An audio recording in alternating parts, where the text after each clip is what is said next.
Sir Venkateswarlu గారు, thanks for joining. ఇప్పుడు CBI 7 సంవత్సరాలుగా ఈ వివేకానంద రెడ్డి గారి హత్య కేసులో ఎంత గొప్పగా విచారణ చేసిందో మనం చూసాం.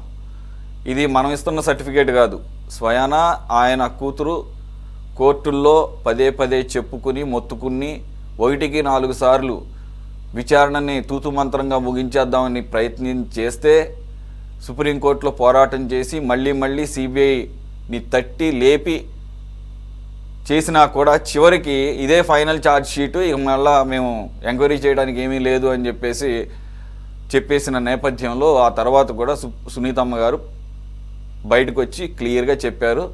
ఇప్పటికీ ఎలా అయితే బాజీ గారు చెప్పారో ఆ గ్రే షేడ్స్ అలాగే ఉన్నాయి. నేను చెప్పినటువంటి ఆ అంశాల జోలికే సిబిఐ పోవటం లేదు. ముఖ్యంగా అన్నిటికన్నా ఇంపార్టెంట్, ఆ రోజు తెల్లవారుజామున జగన్మోహన్ రెడ్డి గారు అజయ్ కల్లాం అలాగే ఉమారెడ్డి వెంకటేశ్వర్లు లాంటి వాళ్ళతో కూర్చొని పార్టీ ఎన్నికల మేనిఫెస్టో గురించి ఆ మేనిఫెస్టో కమిటీతో చర్చిస్తున్న సందర్భంలో తెల్లవారుజామున 5:30 గంటలకే ఆయనకి పైనుంచి, అంటే భారతమ్మ గారు పిలిచారు, ఫోన్ కాల్ ఏదో వచ్చిందట, అంటే ఆయన పైకి వెళ్ళి కిందికి వచ్చి బాబాయ్ నో మోర్ అని చెప్పేసి చెప్పింది 5:30కే అని చెప్పేసి తర్వాత తెలిసినప్పుడు అజయ్ కల్లాం గారు విచారణలో చెప్పినప్పుడు, అలాగే మీడియా ముందు కూడా చాలా సందర్భాల్లో చెప్పిన సందర్భంలో ఆ కోణంలో సిబిఐ అస్సలు విచారణ చేయలేదు. బయట ప్రపంచానికి 7 గంటల వరకు తెలియదు. తెలిసింది కూడా ఫస్ట్ ఏమో గుండెపోటు అన్నారు, తర్వాత అదే రక్తపు వాంతులు, తర్వాత మర్డరు.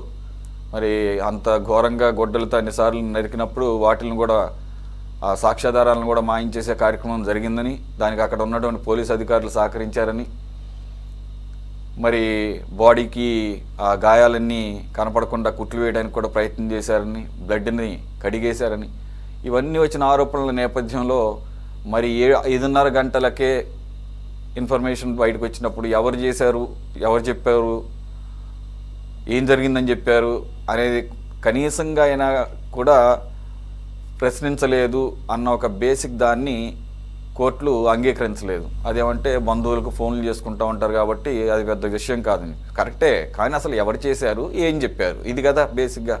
కనీసం పోలీసులు చేసినా కానీ ఎంక్వైరీలో అది ఎట్లా తెలిసింది సార్, మీకు ఎవరు చెప్పారు, ఎవరు ఫోన్, ఆ కోణంలో జరగలేదు సిబిఐ అని చెప్పేసి అన్నప్పుడే ఇది అంత గొప్పగా చేసిందో విచారణ అర్థమైంది. మరి దీనికి సిస్టమ్ కన్సర్న్ సంస్థగా చెప్పుకోవచ్చు. సిబిఐ, ఈడీ పక్కనే ఉంటాయి. మరి ఆ ఇప్పుడు ఈడీ వచ్చి ఇదెంత గొప్పగా చేస్తుందని అనుకోవాలి, అందులోని 7 సంవత్సరాల తర్వాత, అది కూడా ఆర్థిక పరమైనటువంటి అంశాల మీద. సార్ ఇక్కడ ఈడీ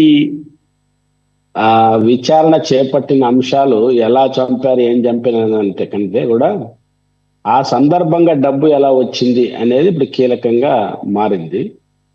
ఒకటి, ఆ చేతులు మారిన దాంట్లో 4 కోట్ల రూపాయలు ఏ అంశాలు వచ్చినాయి, దానికి లెక్కలు ఏమిటి అనేది ఒకటి. రెండవది, ఆ సందర్భంగా జరిగినటువంటి లావాదేవీలు, వీటిపైన ఈడీ ఎక్కువ మెజార్టీగా దాని మీద మనీ ల్యాండరింగ్ కాబట్టి మనకు తెలిసింది ఆ విషయం. ఇప్పుడు అది విచారణ. కానీ విషయం ఏమిటంటే 7.5 సంవత్సరాలు 7.5 సంవత్సరాలు కావస్తుంది దాదాపు. ఇప్పటి వరకు ఇది సుఫారీ ఇచ్చారు, కోట్ల రూపాయలు ఇచ్చారని సిబిఐలో బయట చెప్పడం కానీ, రకరకాల వాదనలు కానీ గతంలో కూడా వచ్చాయి. మనకు అందరూ చాలాసార్లు చర్చించాలి దీన్ని. This is the murder. ఇది చనిపోయినటువంటి సహజ మరణం కాదు. మర్డర్ అనేది ఇంకా అందరూ చెప్పాల్సినటువంటి అంశం, అందరూ తెలిసిన అంశం. ఎందుకంటే సాక్ష్యాధారాలు అక్కడ జరిగినటువంటివన్నీ మనం చూసాం. ఒకవేళ శత్రువే చంపింటే వైసీపీ వాళ్ళు నిరూపించుకోవాల్సినటువంటి స్థిరత వాళ్ళ మీద ఉంది. ఎందుకంటే వాళ్ళు బాబాయ్ కాబట్టి దీన్ని ఎవరు చంపారు అని ఇంకా ఎంటబడి సిబిఐ కాదు, ఈడీ కాదు, దానికి ఇంకా ఏమున్నాయో అన్ని ఎంక్వైరీ కమిటీ ఏమని చెప్పి వాళ్ళ పారదర్శకత, నిజాయితీగా నిరూపించుకోవడానికి అవకాశం ఉండేది. కానీ ఇప్పటిదాకా ఆ మాట వాళ్ళు కానీ ఆ పని కానీ వాళ్ళు చేయలేదు. యాగాన్ని టుడే ఈ రోజు కూడా చేయలేదు. కాబట్టి ఎవరికైనా కుటుంబ హత్యలే అనేది సహజంగా అనుమానం వస్తుంది. అనుమానమే కాదు, సహజమైనటువంటి విషయం అదే, జరిగినటువంటి విషయం అదే. మరి ఇప్పటికైనా ఈడీ ఎందుకు వచ్చింది అనేది ఇప్పుడు అనుమానం. ఒకవేళ ఈ మధ్య కాలంలో సిబిఐలో కూడా డబ్బులు మారాయి, హత్యకి పలానోళ్ళ అవకాశాలు ఏర్పడ్డాయి అవన్నీ చెప్పారు. దానికి కంటిన్యూగా వచ్చింటే అది వేరే విషయం. సురేష్ గారు అన్ని చెప్పారు. సిబిఐలో సుప్రీంకోర్టు కూడా ఎంత చెప్పింది, ఆమె కూడా ఎన్నిసార్లు ఢిల్లీలో ప్రెస్ మీట్ పెట్టి చెప్పిందో మనకు అందరికి తెలుసు. అది కూడా బీజేపీ వైసీపీకి ఉన్నటువంటి లింక్ లో భాగమే అది. ఇప్పుడు కూడా సహజంగా ఏదైనా రాజకీయంగా పరిణామాలు ఏమైనా వేగవంతంగా జరుగుతున్నామనే పేరు మీద ఏమైనా వచ్చిందా? లేదు, రేపు వచ్చే పార్లమెంట్ సమావేశాల్లో రకరకాల బిల్లులు, జమిలీ ఎన్నికల బిల్లు, లేదా మహిళా రిజర్వేషన్ బిల్లు, రాష్ట్రాల పార్లమెంట్ సీట్లు పెంచే ఇవన్నీ ఉన్నాయి కాబట్టి ఒక్కొక్క పార్టీని చిన్నగా భయపెట్టి చేసుకునే అవకాశం బీజేపీ ఆ ప్రయత్నం ఎక్కువ మొదలుపెట్టింది. అంటే ఆ భాగంలోనే ఏమన్నా ఇప్పుడు మొదలుపెట్టి భయపెట్టి వాళ్ళ దగ్గర తీసుకోవడానికి ఏమైనా ప్రయత్నం చేస్తుందా? నిన్న మొన్న బీజేపీ సర్ర మీద కూడా వీళ్ళు మాట్లాడారు కాబట్టి ఏదన్నా చేస్తుందా తెలియదు. కానీ మొత్తం మీద ఇది జరిగిన మాట, మర్డర్ జరిగిన మాట వాస్తవం. అప్రూవ్గా మారినటువంటి రెడ్డి చెప్పిన విషయాలు అన్ని తెలిసిందే. కానీ ఇప్పటిదాకా ఎన్ని మాటలు చెప్పినా ముద్దాయిలు ఎవరని చెప్పుకోవడం అది ఆశ్చర్యకరం విషయం. ఎన్ని చర్చించినా, ఎన్ని ఈడీలు వేసినా, ఎన్ని సిబిఐ వేసినా ఎవరు అనేది చెప్పుకోవడం అనేది ఈ ప్రభుత్వాలకు ఉన్నటువంటి చిత్తశుద్ధి ఏమిటనేది మనకు అర్థమవుతుంది. కాబట్టి ఇప్పుడు ఈ రోజు జరిగినటువంటి 7 కేంద్రాల్లో జరిగాయి 24 లక్షలు. అక్కడ కూడా తెలిసిందే 24 లక్షలు ఎంత వాళ్ళకి. అది పేపర్ కట్టల్లోనే కట్టలు 300-200 కోట్లు పడేస్తుంటే 24 లక్షలు అంటే ఇది కూడా నాకు అనుమానాస్పదమే. ఈడీ కూడా ఏదో ఖచ్చితంగా ముద్దాయిల్ని పట్టుకోవాలనో, దోషుల్ని శిక్షించాలనో, లేదా ఇది చేయాలనేది కాదు. ఆల్రెడీ జగన్మోహన్ రెడ్డి గారి మీద అది నడుస్తూనే ఉంది, జరుగుతూనే ఉంది. ఎన్ని వాయిదాలు పడుతూనే ఉన్నాయి. ఏం జరుగుతుందో మనకు తెలుసు. ఈ రోజు వీళ్ళు చేసినది కూడా చేస్తే మంచిది, దోషుల్ని శిక్షించడానికి ప్రయత్నం చేస్తే మంచిది.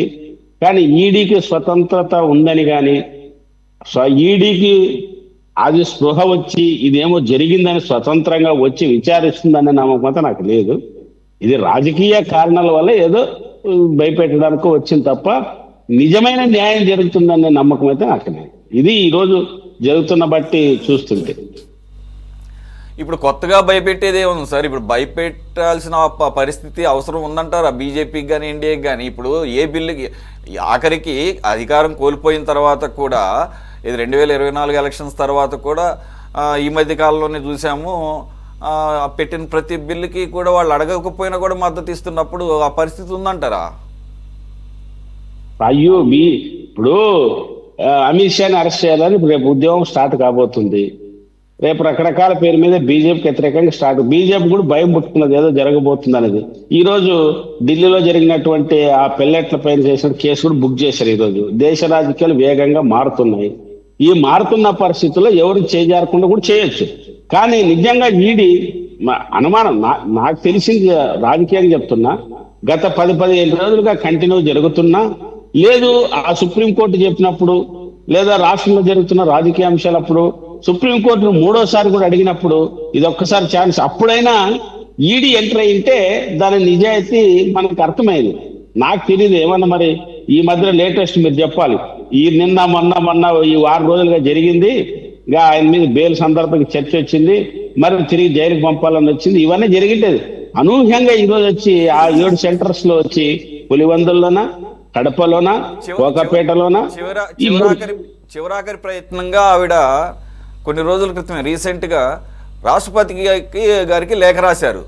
రాష్ట్రపతి గారికి లేఖ రాసినంత మాత్రాన ఈడీ ఎంటర్ అయిందని అనుకోని పరిస్థితి ఉందంటారా? సమస్య లేదు. రాష్ట్రపతికి లేఖ రాస్తే ఆ మాట అని చెప్పిండాలి. నేను దేశంలో జరుగుతున్నటువంటి పరిస్థితులు నేను చూశాను, దీని మీద ఎంక్వైరీ చేస్తానని రాష్ట్రపతి ఆ కార్యాలయం నుంచి వచ్చిండేది. అది రాజకీయంగా ఉండేది కాదు. రాష్ట్రపతి కార్యాలయం మీకు తెలియదు ఏం లేదు. కనీసం మనం చెప్పిండేవాళ్ళు. అది కూడా లేఖలు రాస్తే ప్రభుత్వం పట్టించుకునే పరిస్థితి ఉంటే ఈ దేశంలో ఇంక దీన్ని ఆశ్చర్యకరం అనవచ్చు. ఆయన దేశం అంత బహుశా నా రాజకీయంగా చెప్తున్నా, ఒక ఆడపిల్ల తండ్రి చనిపోతే 7.5 సంవత్సరాలు ఎక్కని గడప అంటూ లేదు, తిరగని ఇల్లు అంటూ లేదు, పెట్టని మీటింగ్ అంటూ లేదు.